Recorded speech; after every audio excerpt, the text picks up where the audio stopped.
Среди жилого района, вблизи всемирно известного Дубая, есть небольшое заброшенное поселение, отвоеванное пустыней у людей. Здесь видна вся мощь песочных барханов и их сила и власть над человеком.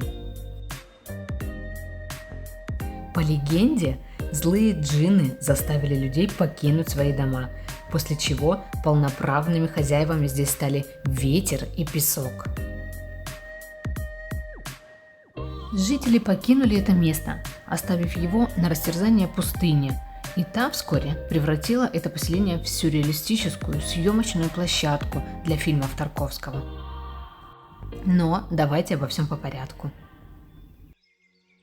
Опытные путешественники и любители фотографий могли видеть на просторах интернета вот такие будоражащие картинки.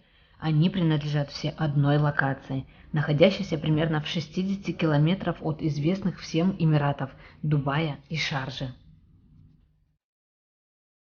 Добраться в это место не составит особого труда.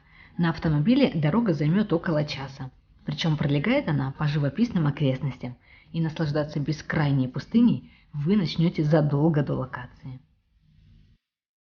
В день нашей поездки был дождь, и это можно было назвать знаком свыше, так как в Эмиратах дождь очень редкое явление, и коммунальные службы здесь каждый раз как заново удивляются вообще наличию данного явления в природе. Поэтому после любых осадков на дорогах очень затрудняется передвижение. Но, несмотря на это, я считаю, что нам очень повезло увидеть пустыню после дождя, и чуть позже вы в этом сами убедитесь.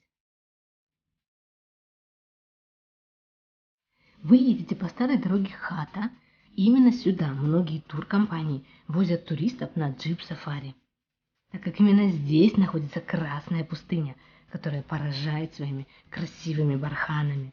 Камера не передает всей красоты, так что вам остается поверить либо проверить. Сафари для Эмирати, а именно так называют местных жителей, и это национальная забава, которая передается из поколения в поколение. Местные жители практически в любой свой выходной приедут к дюнам, с которыми у них особая связь, и будут гонять на джипах, а затем, удобно расположившись, встречать закат вместе с мангалом.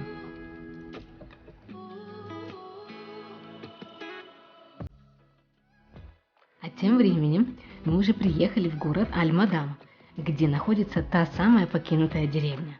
На авто можно подъехать прямо к главным воротам поселения. И благодаря недавно прошедшему дождю мы без труда смогли сделать это даже на низком автомобиле. GPS приведет вас в нужную точку, если указать в нем Аль-Мадам, затерянный город или город-призрак.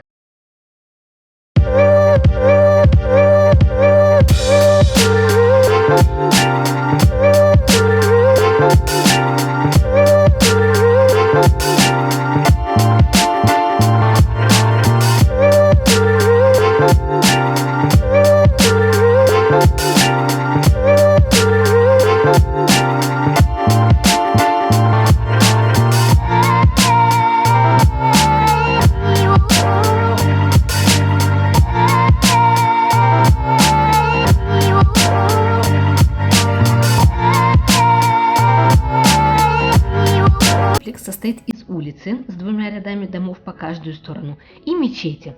Вход абсолютно свободный.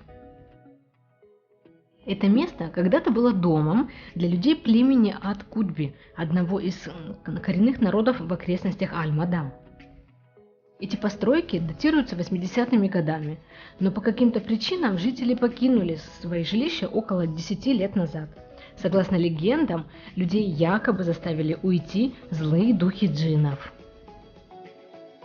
В арабской и мусульманской культуре джин – это сверхъестественное создание из потустороннего мира. Тем не менее, они не всегда злые.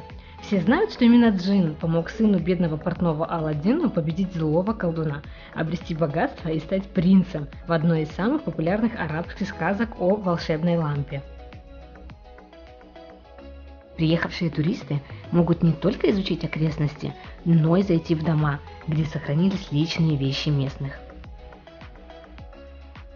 Многие продолжают верить, что в Аль-Мадан произошло нечто сверхъестественное, но на самом деле причиной всему является неприветливый песок пустыни. Архитекторы поселка не учли, что он расположен прямо на пути мигрирующей дюны. Как ни старались новоселы противостоять песку, их дома неуклонно засыпало. Песок был повсюду, так что жить в поселке оказалось невозможно. Пустыня в Дубае называется Рубль-Аль-Хали и является самой большой на Аравийском полуострове. Помимо Арабских Эмиратов, она раскинулась на территории Саудовской Аравии, Омана и Йемена. Пустыни и полупустыни занимают почти четвертую часть территории земной суши. Но населена она весьма слабо. Здесь проживает всего 4% жителей земного шара. Главная причина – это тяжелые природно-климатические условия. Также опасность ее в том, что пустыня постоянно движется. Дюна не знает покоя. Их верхушки дымятся, ветер вздымает мелкие частички. Более крупные он тащит вверх по пологому спуску, перебрасывая через вершину, и они падают с обрывистой стороны. В итоге весь холм передвигается ветром все дальше и дальше. А позади, на ее прежнем месте, снова начинают оседать принесенные порции песка, и образуется новая дюна. Деревня состояла из 2 рядов однотипных домов и мечети на окраине. Согласно сведениям историков, жилища были возведены в конце 70-х, начало 80-х годов в рамках проекта по обеспечению жильем коренного населения. Комната за комнатой, дом за домом, пески заполнили дома от потолка до потолка. Именно песок, а не злые духи, заставили жителей уйти, превратив Аль-Мадан в город-призрак. Качество строительства было крайне высоким, поэтому дома сохранились в прекрасном состоянии по сей день, но им не удалось справиться с натиском песков в пустыне. Местные жители приезжают сюда погулять, на пикник всей семьей, заезжают по дороге на сафари. И как только соцсети стали популярными, поток людей сюда со всего мира вырос в разы.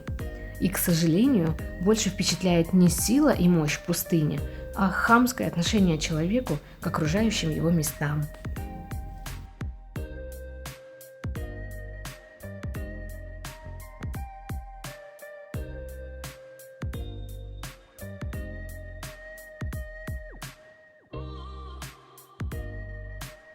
Если честно, мы ехали сюда с очень предвзятым отношением. Уж очень разрекламирована эта локация за последние годы. Но даже несмотря на безалаберность человека, это место с потрясающей атмосферой, абсолютно не жуткой, а больше даже манящей. Кто знает, может быть и вправду это место оберегают джинны.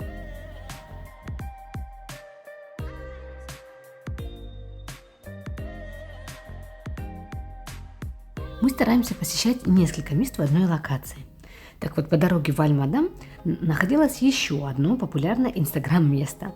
Это часть разбитого самолета, очень облюбованная у местных фотографов.